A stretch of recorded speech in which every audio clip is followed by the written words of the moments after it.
Welcome to Samba Samba. Enjoy the video. You start by auditing what uses the most energy. Use a power meter and check last 3 bills to spot peaks. Then gather LED bulbs, smart plugs, weather stripping, and a room thermometer so you can act immediately. Begin sealing obvious leaks, doors, windows, attic, while noting thermostat set points. This reduces wasted heating or cooling. Once done, label circuits and appliances to avoid guesswork. Make sure to document baseline consumption. This tells you whether each change actually saves energy and by how much. Next, retrofit key systems for efficiency. Replace bulbs with LEDs and add timers or motion sensors to avoid waste.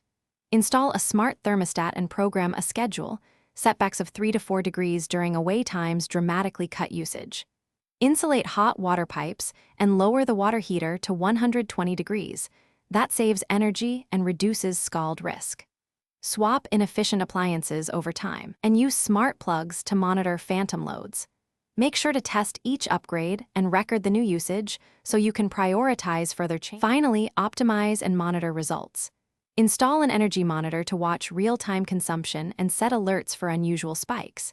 If heating or cooling still runs long, check filters, duct leaks, and thermostat placement. Incorrect placement causes short cycling. For persistent drafts, inspect seals, use weather stripping, or add insulating curtains. If appliances show unexpected draw, unplug and test with the power meter. One troubleshooting tip: if savings stall, compare current usage to your baseline and isolate one circuit at a time to find hidden loads. Thanks for watching. Consider subscribing if we helped you.